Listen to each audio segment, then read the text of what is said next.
Welcome back to the Michael Cohen Show on our journey to 250,000 subscribers. This is going to be a great episode, so don't go anywhere. Make sure you hit the subscribe and share with a friend because, boy, my friends, yesterday was one crazy-ass day in Trump world.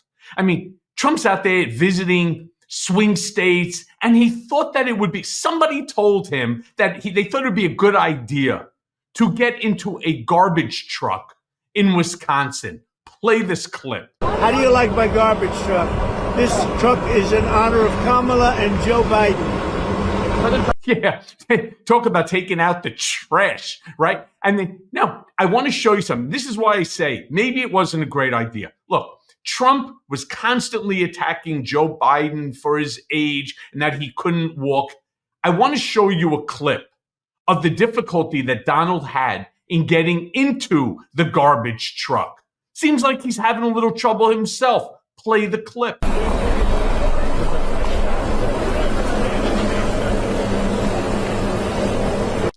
I mean, then it only goes downhill from there because they decide, again, I don't know who's orchestrating this stupidity with 5 days left.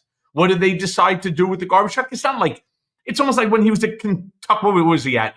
The McDonald's, and he wasn't really making anything or serving anything. So here he's sitting in a garbage truck, driving around in circles. He's not picking up garbage. They're just driving around a parking lot. Play the clip.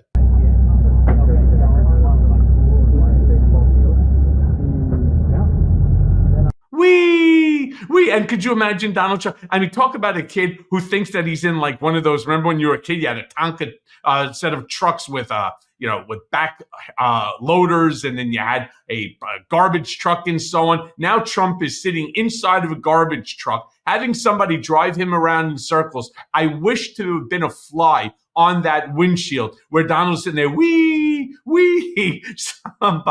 somebody, hey, go faster. That's probably what he was saying. Then again, talk about a great photo op.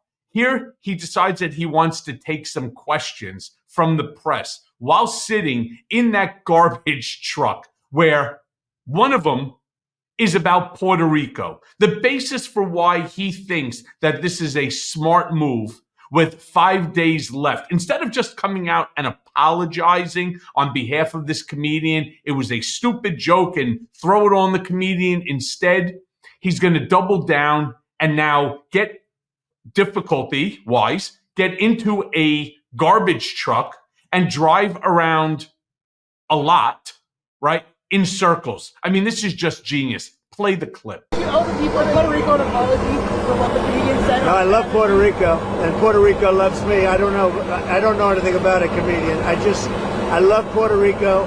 Nobody's done more for Puerto Rico than me. I took care of them when they had the big hurricanes, and nobody gets along better with Puerto Rico and the Puerto Rican people than me. They love me, and I love them. Go ahead. Yeah, again, why don't you ask somebody from Puerto Rico? Why don't you even look and see what Geraldo Rivera turned around and said? Now, I want to be clear. I've had my arguments with Geraldo over Donald Trump, especially when I decided to start speaking truth to power. Geraldo was still in the Trump camp. And it was only until very recently has Geraldo come out and said, you know what? I just can't do this anymore. It's one thing after another. Geraldo yesterday or the day before turned around and denounced Trump and came out verbally claiming that he himself is going to be voting for Kamala Harris. All right. And now later at the rally in Green Bay, Wisconsin, Trump decides that he wants to speak about women because so many people are saying Donald Trump is bad for women. Look at what his Supreme Court did. Look at how he takes credit for the overturning of Roe versus Wade. And he makes a statement about protecting women. Donald Trump, the guy who, of course, has been charged with rape, sexual assault, right, on E. Jean Carroll and so on, is going to be the guy, the poster child for protecting women. Play the clip. And my people told me about 4 weeks ago, I was saying, no, I want to protect the people. I want to protect the women of our country. I want to protect the women. Sir, please don't say that. Why? They said, we think it's very inappropriate for you to say. I said, why? I'm president. I want to protect the women of our country.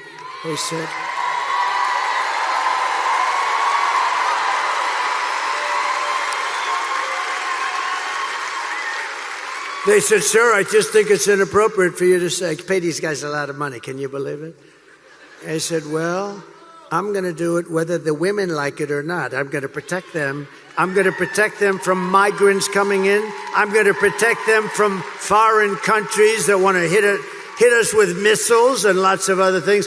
Or why don't you just try to protect them from guys who are inappropriately in dressing rooms at Bergdorf Goodman, or, the celebrities that, chew on Tic Tacs or decide to, grab women by the pussy simply because they're able to, because of their celebrity status. Seriously, Donald, do you really think that anybody believes you to be the protector of women, especially the guy who has now taken credit for the overturning of Roe versus Wade, where you have women who are bleeding out in parking lots because there are hospitals and doctors that will not treat them as a direct result? Start to think. Maybe that's why your people told you not to say it.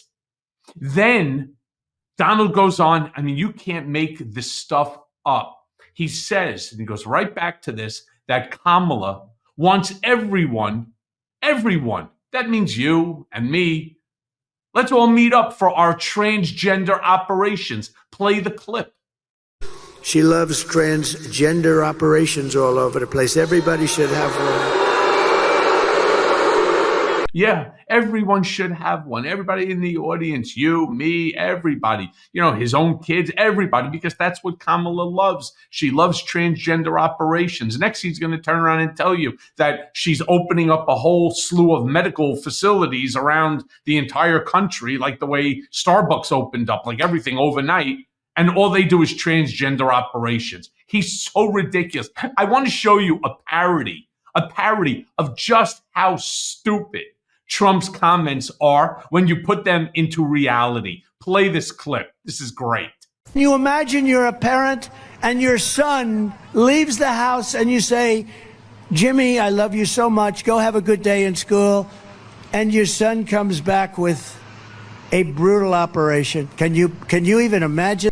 Make that up. That's what this idiot thinks, that you send Jimmy back to school for the day with his Power Rangers lunchbox, and he comes back with a D cup. It's so funny because it's so stupid and it's predicated off of Trump's own words.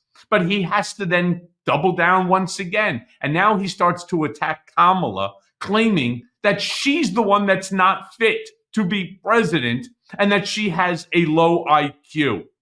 Play this clip. And Kamala Harris is not fit to be president of the United States. In no way is she fit. She doesn't have the intellect, the stamina, or that special quality that real leaders, people like Brett Favre, have. They don't. What's he talking about? Brett Favre is a football player, right? Joy, because Brett Favre turns around and he likes Donald Trump. I mean, talk again. You want to talk about low IQ? You want to talk about somebody who's not fit to be president? Because earlier yesterday, before this, he was in Rocky Mount, North Carolina, where he goes on to say that that her plans are one of a simpleton. I mean, it's, again, projection at its best. Play the clip. Kamala Harris, a very low IQ individual, is running a campaign of hate, anger, and retribution. She spends all of her time complaining about everything, but does nothing about it. Yeah, which is great because he doesn't even have a plan. He has a concept of a plan. In fact, Nobody put out less plans when they were president than Donald Trump. Again, it's all about projection. It's about the fact he is incompetent. He is not qualified to be president. We've seen that once. Why make the same mistake twice? Because then he goes on and he seems to have to comment on everything. He wants to comment on the Washington Post electing not to endorse a candidate. Play the clip. And do you notice the Washington Post and Los Angeles Times and all these papers, they're not endorsing anybody. You know what they're really saying? Because they only endorse Democrats. They're saying, this Democrat's no good. They're no good. And they think I'm doing a great job. They just don't want to say it. Washington and USA Today, congratulations. I just heard USA Today has not endorsed. They said we're not going to endorse. That means that they think she's no good. But Buzz Aldrin, because they only endorse one party. I mean, and the part that I find to be the most offensive is he's sitting and he's lying to the crowd and they're acknowledging it. And that's the problem. How to undo a lie when these people are so brainwashed that he turns out, why not? You know, the reason that the Washington Post has elected not to do it, first of all, has to do with Jeff Bezos and the space program, considering just days earlier, he had met with a bunch of Trump people as well, in the event that if Trump wins, obviously they don't want to get shut out. This is all about Bezos not wanting to lose money. It's really Bezos is a wimp on this one, and it's truly despicable. And that's why this whole billionaire class buying up everything, whether it's X or the Washington Post or so on, it does not work for us because it only provides misinformation, disinformation, and malinformation. All right. Then Trump goes on and he threatens how horrible the next 4 years would be if Kamala Harris is elected. Right? Just imagine this. He's now claiming a Harris administration would be horrible, not just for America, but for the world. Play the clip. and this election is a choice between whether we'll have 4 more years, think of this, 4 more years of gross incompetence, the most corrupt, horrible people. These are horrible people. Oops, we should get along with everybody. They're horrible people. You know, some people you just can't get along with. Yeah. Again, take a look for yourself. Don't take it from me. As of this recording, stock market is over 41,700, higher than it's ever been. Unemployment lower than it's been in the last 100 plus years. You got the CHIPS Act, you have the infrastructure bill, you have so much going on right now. But these people, they don't want to hear it. They don't want to take a look to see our economy is 2.5 times better. Our gross national product is 2.5 times that of even China. Imagine that. The best economy in the world. The only person that thinks that America is doing bad is Donald Trump. And now, of course, his followers, because they listen to everything he says. But I want to end this. I want to end this episode on a positive note. And that positive note is a clip that contrasts what Trump just said, the lies, the misinformation, the disinformation, with comments made by Kamala at the Ellipse on Sunday, where she turns around and, unlike Donald, says that she would listen to everyone, to anyone, even the ones who didn't vote for her, because you could learn from anyone and everyone. It is the message that Donald should have started to embrace, rather than, I'm only going to be a president for those people who demonstrate fealty and loyalty solely to me. Play that clip. The drive to protect hardworking Americans who aren't always seen or heard and deserve a voice. And I will tell you, that is the kind of president I will be.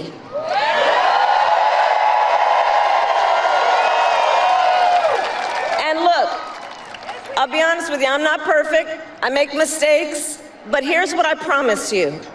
I will always listen to you. Even if you don't vote for me, I will always tell you the truth, even if it is difficult to hear. I will work every day to build consensus and reach compromise to get things done. And if you give me the chance to fight on your behalf, there is nothing in the world that will stand in my way.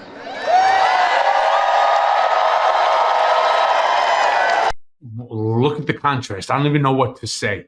Just contrast the two. Look, there's 5 days left. And that's why I'm going to end this as I do all. Please make sure that you are registered to vote. Vote.org. Go there now. Make sure that your name is on the ballot. I just saw on television only moments ago that people were taken off in Virginia, were taken off the ballot roll, and nobody knows why. So you got to put yourself back on and make sure come November 5th that you vote. That's the most important thing. Make sure that you vote. We can't allow another 4 years of Donald Trump, of that insanity. We need truly leadership, the leadership that Kamala Harris displays, and the leadership that she's prepared to accomplish. So make sure that you get to the ballot and make sure that you vote on November 5th, Harris Walz 2024, and all Democrats down the entire line. Hey everyone, first of all, thanks for watching. I mean, we're going to be posting daily episodes with reactions and talking about politics. We'll be talking about everything, in fact. So please like and subscribe. Join us on this journey.